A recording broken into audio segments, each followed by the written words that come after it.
É com Isao Agostinho e o Wellington Calazans que eu converso agora em mais uma edição do Hora 10 da noite. Wellington e Isao já estão connosco para mais um dia de análises. Wellington, boa noite e bem-vindo. Boa noite, Dorival Dolete. Boa noite, Isao Agostinho. E a você assistindo ao Hora 10, é sempre bom estar aqui. Boa noite, com muito gosto eu recebo sempre a vocês os dois aqui no Hora 10 da noite. Vamos então mais uma vez olhar para as notas da atualidade internacional e é seguramente por Zelensky que vamos começar. Zelensky, Wellington, mostra-se muito convicto em ter um ano decisivo, não apenas para si, mas também para a Ucrânia, tanto olhando para isto que é o conflito com a Rússia, como em outros aspectos ainda envolvendo a própria Ucrânia. É um direito que ele tem, né, de ser otimista. Também aí um estímulo para os já escassos voluntários para o alistamento militar obrigatório, né, e muitos em fuga e sendo arrastados nas ruas para a composição das Forças Armadas ucranianas. As palavras de Zelensky, elas são desonestas desde o número de mortos divulgados, até mesmo a ideia de que ele poderia reverter o resultado de uma guerra que já está perdida desde o terceiro dia, em 2022, quando perdeu o espaço aéreo. Ninguém vence uma guerra sem o domínio do espaço aéreo.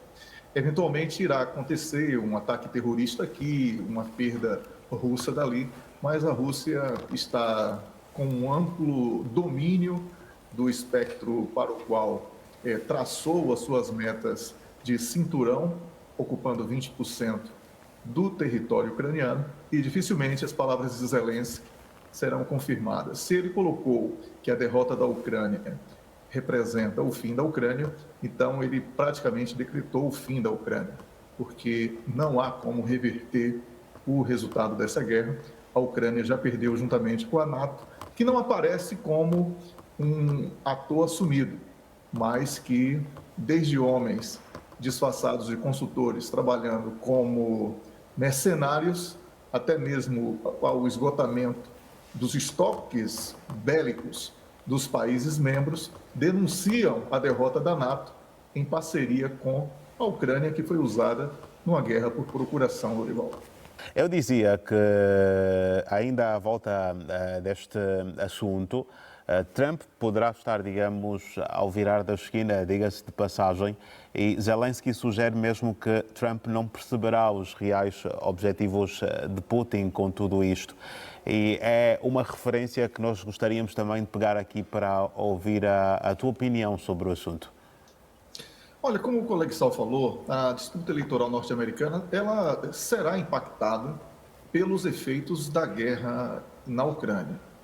E como tem sido divulgado amplamente na pré-campanha, que ainda não é oficial, mas já começou nos Estados Unidos, Donald Trump, ele tem uma visão sobre a NATO diferente do atual presidente Joe Biden e dos seus partidos, de uma maneira geral, diferem.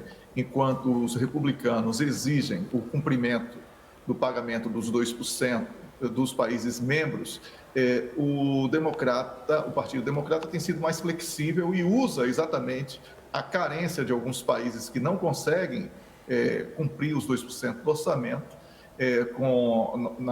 no compromisso com a NATO para poder influenciar diretamente nas suas políticas internacionais.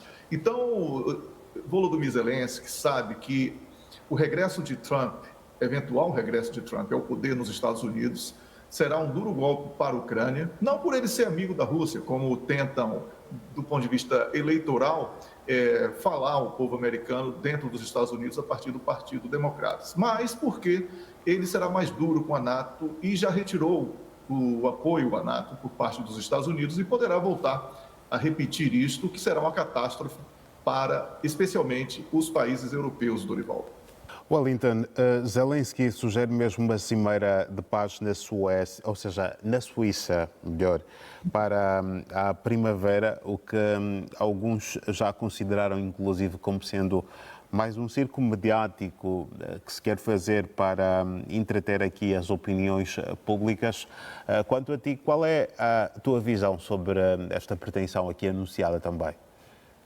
Faço eco a essa suspeita de que seja algo apenas midiático. Porque, Dorivaldo, sendo muito franco, né, sabemos que a Ucrânia não tem autonomia para decidir sobre guerra ou paz no próprio país. Em março de 2022, o acordo de paz intermediado pela Turquia já havia sido firmado pelos negociadores ucranianos e russos, e veio uma ordem de Boris Johnson e dos Estados Unidos da América, e aquele acordo foi rasgado. E os resultados são 2 anos de guerra.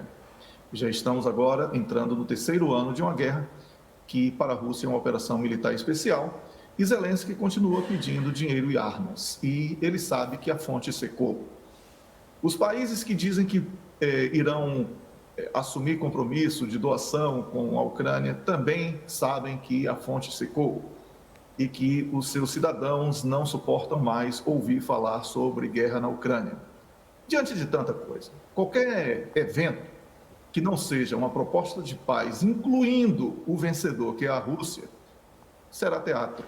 Todo o resto é apenas venda de jornais e ocupação de tempo de antena, numa imprensa que abandonou o jornalismo e abraçou a propaganda para tentar sobreviver. Mas está morrendo junto com a NATO e acabando junto com a Ucrânia, já que o próprio Volodymyr Zelensky condicionou a existência do país a uma vitória numa guerra que ele já perdeu. Certo. Vamos aqui olhar para o segundo assunto e é contigo que continuamos, Wellington. Da Palestina chega-nos então a demissão do primeiro-ministro. É um primeiro-ministro que pede demissão porque não tinha mais utilidade.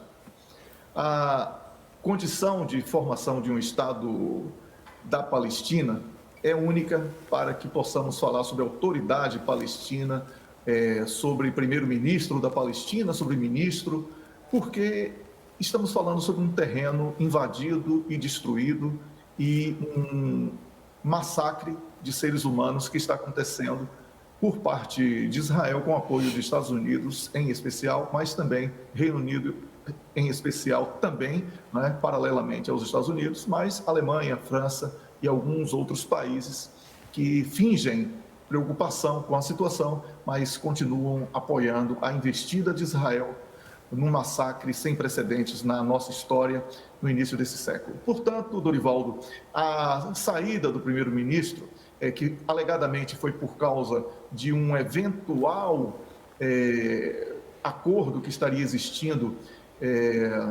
entre os Estados Unidos da América e outros países que estão tentando negociar a situação, fica muito claro que é uma admissão de impotência diante de um cenário em que o seu poder político é inexistente.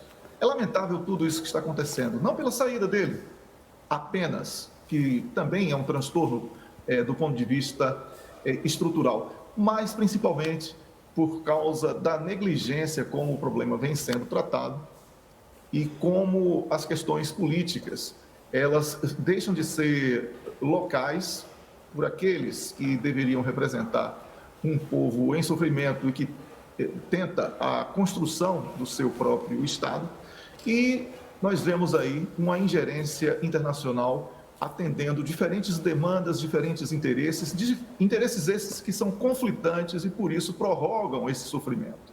Crianças morrendo, crianças recém-nascidas morrendo de desnutrição, tem sido a notícia mais difundida nos últimos dias. É uma vergonha estarmos aqui testemunhando tantos acontecimentos humanitários degradantes e a imprensa tentando levar as questões institucionais de um Estado que não existe e de um povo que está sendo massacrado. É urgente que Benjamin Netanyahu seja parado na sua ofensiva insana e que aqueles que apoiam de uma maneira direta ou indireta, através de veto, de cessar-fogo, por exemplo, paguem também por esses crimes que estão sendo cometidos para o bem do direito internacional e da justiça internacional, que isso tudo ameaça o planeta como um todo. Vai ser difícil o diálogo entre nações depois de estarmos assistindo a algo tão terrível como o que está acontecendo por parte de Israel contra o povo da Palestina. Vamos aqui olhar para o terceiro assunto desta noite e é seguramente para a Hungria que vamos olhar, pois afinal foi ratificada a candidatura da Suécia à NATO. A última aceitação que aqui faltava era seguramente esta da Hungria e agora é dado então aqui este avanço. Wellington. Pois é, daqui da Suécia posso dizer que o lamento é generalizado. Somente as autoridades políticas que estão no poder estão celebrando. E certamente a Suécia deu um dos piores passos na sua história política, saindo da neutralidade, mergulhando na piscina vazia. Não dominam a tecnologia hipersônica, que é a nova modalidade de guerra, em que as tropas não vão à frente no campo de batalha e os artefatos são acionados à distância. Então, a Suécia vai perder 2% do PIB num momento em que a economia não está bem e vai agravar a sua situação porque vai atrair o ódio de países que, pela neutralidade, não precisava ter esse tipo de preocupação. Então, a Suécia cometeu um erro muito grande. A Hungria foi forçada, sob pena de pagar uma série de custos em decorrência do veto à Suécia, que lavou as mãos, né? A Turquia já tinha feito o mesmo, e agora a Suécia celebra o primeiro passo à beira do precipício. E essa queda ela vai ser sentida em curto prazo. Boa noite igualmente e obrigado por mais uma presença aqui no Hora 10. Amanhã voltaremos a estar juntos, aqui os três novamente. Boa noite, Dorivaldo, boa noite, Sal, e a você assistindo a Hora 10. Até amanhã. Até amanhã. Um grande abraço para os dois.